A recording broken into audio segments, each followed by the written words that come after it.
Ah, Dandy World. Un jeu mignon. Mais savez-vous ce qui se cache en réalité derrière cette Garden View? Alors venez plonger avec moi avec le lore de Dandy World.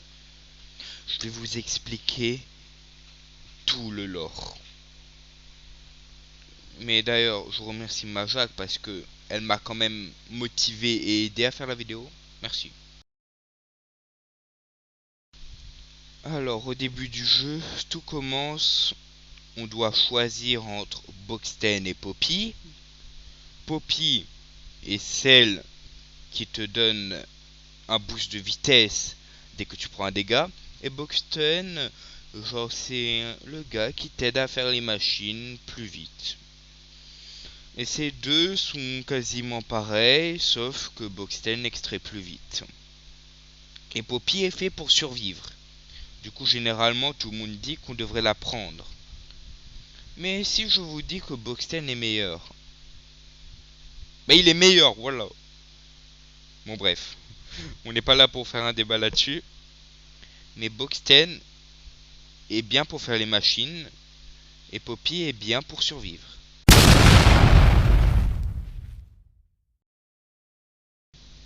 Bon, les toons sont dans une Garden View, qui est dirigée par Delilah Kate. Elle a créé les toons, et a abandonné les toons. Mais on y reviendra plus tard. Pour le moment, on se focalise surtout sur qui est Delilah, qui est Dandy. Bon, déjà Dandy est le toon, genre le perso préféré de Delilah, et Delilah est sa créatrice.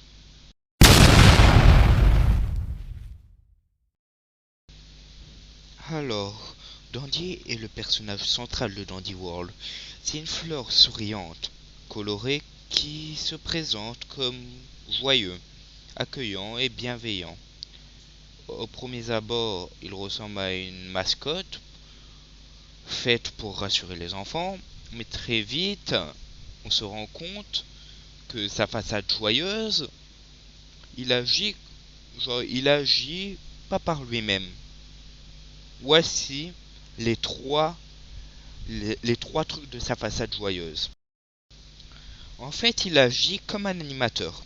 La première façade de joyeuse, bah, c'est qu'il accueille les toons, il sourit en permanence, il semble vouloir que tout se passe bien. Voilà. Cependant, cette joie paraît forcée. Genre, elle est forcée par quelqu'un. On revient ça tout de suite. Genre, c'est artificiel. Son sourire disparaît jamais, même dans les situations dangereuses ou sombres. Voilà. Et cela donne l'impression que Dandy cache ses vraies émotions. Donc on suppose que Dandy a été créé pour divertir ou protéger, a échoué dans son rôle et est conscient que son monde se détériore. Avec le temps, il est clair que Dandy perd le contrôle. Son optimisme excessif ressemble plus à un mécanisme de défense qu'à une vraie joie. Le côté sombre de Dandy sait le plus de choses qu'il ne dit pas. Il paraît être lié à l'existence des Twisted. Il observe tout, même quand il n'est pas présent. Mais il y a des théories aussi qui pensent que Dandy se sent coupable. Il se force à sourire pour ne pas craquer. S'il acceptait la vérité, le monde s'effondrait complètement. Et Dandy est une victime ou le responsable? On y vient tout de suite. Alors c'est là où le lore devient intéressant.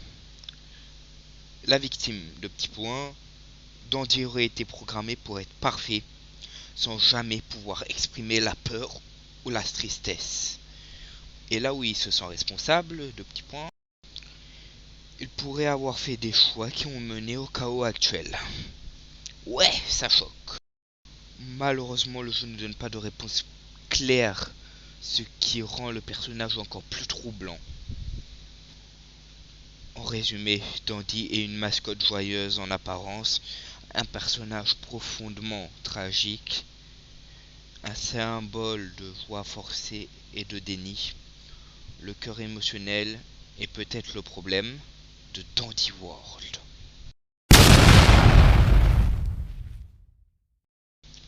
Delilah est la créatrice de la Guardian Review.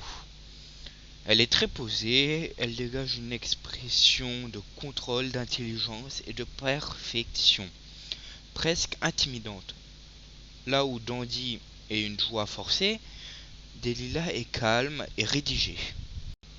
Delilah est souvent perçue comme sérieuse, froide, exigeante envers elle-même et les autres. Elle semble croire que tout doit être fait correctement, sans erreur. Contrairement à Dandy, elle ne masque pas le chaos avec un sourire, mais elle la discipline et l'ordre. Son rôle dans Dandy World, on suggère, elle était liée à la gestion, à l'organisation ou à la supervision. Elle avait une fonction importante dans le fonctionnement de Dandy World, devait empêcher les choses de déraper. Là où Dandy représentait l'illusion du bonheur, Delilah représentait la structure. Mais sa fissure sous la perfection, mais ce contrôle a un prix. Plusieurs éléments laissent penser que Delilah refuse d'accepter l'échec. Elle voit les émotions comme des faiblesses. Elle s'accroche à des règles qui ne fonctionnent plus. Quand la Garden View commence à se briser, Delilah ne s'adapte pas. Elle s'enferme dans le déni, persuadée que si tout est fait correctement, alors tout ira bien. Elle a aussi des liens avec les Twisted. Certaines théories disent que Delilah est partiellement responsable de la rigidité qui a mené à la corruption. Les Twisted seraient une conséquence d'un système trop strict. Elle aurait préféré contrôler plutôt que comprendre. Voilà. Delilah et Dandy, ils sont souvent vus comme des opposés symboliques. Dandy est une joie forcée, quelqu'un d'émotionnel, défini par le sourire, alors que Delilah est calme, rigide, règle, déni par le contrôle. Ce sont des opposés. Ensemble, ils représentent deux façons malsaines de gérer un monde qui s'effondre. Victime ou antagoniste? Comme Dandy et Delilah est une victime de son rôle, une toon incapable d'évoluer émotionnellement, quelqu'un qui pensait bien faire. Elle n'est pas méchante, mais son incapacité à lâcher prise a probablement aggravé la situation.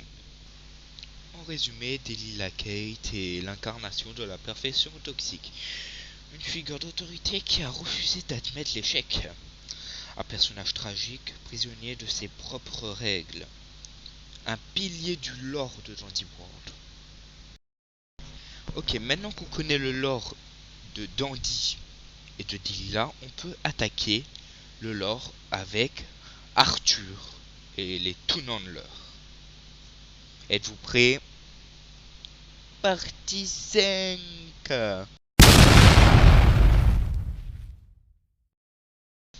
Vous allez sans doute me dire qui est Arthur. Eh ben Arthur est un Toon Handler qui dégage une expression de gentillesse, calme et de fiabilité. Il paraît plus distrait que Dandy ou Delilah, moins autoritaire, mais aussi plus fatigué. Arthur donne l'image de quelqu'un qui veut aider sincèrement, essaie de faire de son mieux, porte un poids invisible. Vraiment un mec chill quoi. Arthur est souvent vu comme un protecteur, un soutien moral pour les autres toons, quelqu'un qui croit encore au bon côté des choses. Vraiment c'est le gars quoi, c'est le meilleur hein. Contrairement à Dandy le déni joyeux et Delilah le contrôle, Arthur représente la responsabilité émotionnelle. Il voit que le monde va mal et il en souffre. Quand je dis le monde, hein, je dis la Garden View. Hein. Et c'est juste que je lis un truc sur un forum. Mais ça, faut pas le dire. Il a une conscience trop lourde pour lui-même. Il est conscient du danger réel. Il comprend la gravité de la situation. Il se sent responsable même quand ce n'est pas entièrement sa faute. Il n'essaie pas de nier ni de contrôler à l'extrême. Il encaisse. Cela fait de lui l'un des personnages les plus humains du jeu. Mais une fois que la Garden View a chuté, il y a plusieurs théories qui disent Arthur a tenté de réparer ce qui s'est brisé. Il a essayé d'aider les autres toons à s'adapter, et il arrivait trop tard ou sans le moyen nécessaire.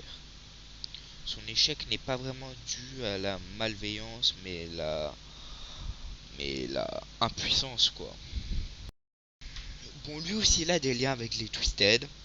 Arthur est souvent associé à l'idée que les Twisted sont le résultat de douleurs ignorées, là où Dandy Cash et Delilah rigidifient, Arthur ressent tout. Certaines théories pensent que son Twisted ou sa corruption potentielle serait le plus triste. Un Toon qui a trop porté les autres, jusqu'à se briser lui-même. Alors Arthur face à Dandy et Delilah.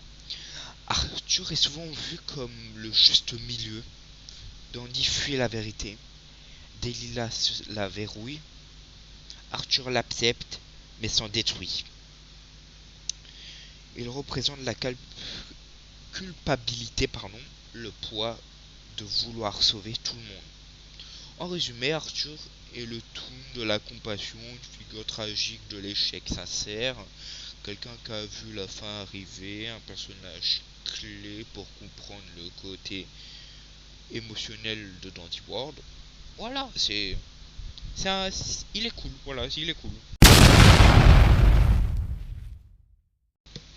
Qui est Dyle? Dyle est un toon à l'apparence plus imposante et l'attitude souvent perçue comme brutale ou intimidante.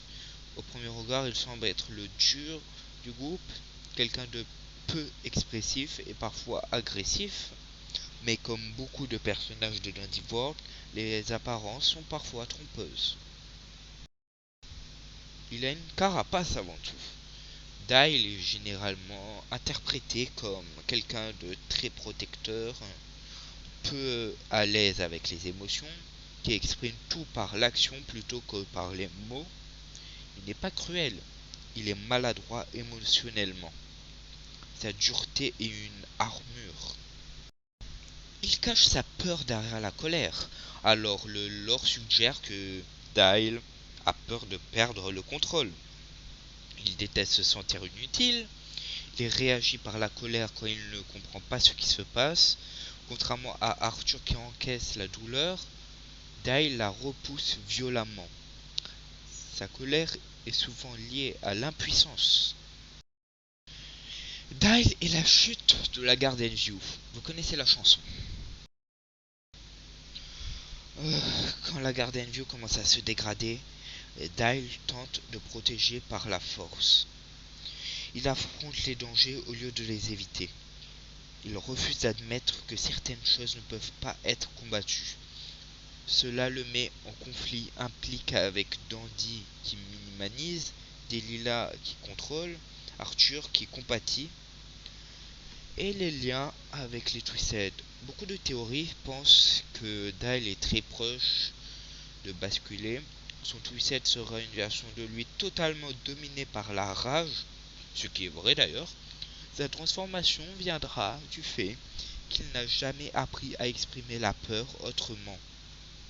Chez Dyle, la corruption sera explosive, pas sournoise. Le rôle symbolique de Dyle représente la colère refoulée, la réaction instinctive face au chaos, le refus de vulnérabilité. Là où Arthur pleure intérieurement, Dyle frappe le mur. En résumé, Dyle est un faux antagoniste, un protecteur maladroit, un personnage guidé par la peur déguisé en colère. Une autre pièce ancientielle, insocielle, je sais pas comment ça se prononce, pour comprendre la diversité des réactions face à l'effondrement du monde. Qui est Basie, vous me direz-vous? Alors Basie est un toon très expressif lié à la musique, au rythme et à l'ambiance. Elle apporte de l'énergie, du mouvement et une sensation de vie dans la Garden View qui s'éteint peu à peu. Mais cette énergie cache quelque chose de plus fragile. Elle utilise potentiellement la musique comme échappatoire. Basie est perçue souvent comme joyeuse, dynamique, toujours en mouvement. Chez elle, la musique n'est pas juste un plaisir, c'est un moment de survie émotionnelle. Tant qu'elle bouge, tant qu'elle joue, elle ne pense pas. Elle éprouve une peur au silence. Le lore de Basie suggère qu'elle déteste le calme, a peur de se retrouver seule avec ses pensées, utilise le bruit pour couvrir l'angoisse, contrairement à Dandy, sourire forcé, Basie sature l'espace. Le silence pour elle est dangereux. Basie face à la dégradation du monde de Dandy. Quand le Garden View commence à sombrer, Basie tente de maintenir l'ambiance. Elle veut empêcher la morosité de s'installer. Elle croit que tant que la musique continue, tout peut encore tenir. Mais cette illusion s'effrite. La musique ne peut pas réparer ce qui est brisé. Elle a des liens avec certains Twisted. Les touristes disent que son Twisted serait une version d'elle déformée par le bruit. Une musique devenue agressive, oppressante, un rythme qui ne s'arrête jamais. Ta corruption viendra de l'incapacité à s'arrêter, à affronter le vide. Le rôle symbolique de Basie représente la fuite par la stimulation, le besoin constant de distraction, la peur du vide émotionnel. Là où Arthur ressent, Dale explose, Basie danse pour ne pas tomber. En résumé, Basie est une source d'énergie vitale, un personnage profondément anxieux, une illusion de joie fragile, une autre facette tragique de Dandy World. Bon, sur ce, c'est la fin de la vidéo. Merci d'avoir regardé. Énorme dédicace à Majak. Et n'hésitez pas à vous abonner, liker et partager. Merci, ça fait plaisir. Ciao, ciao.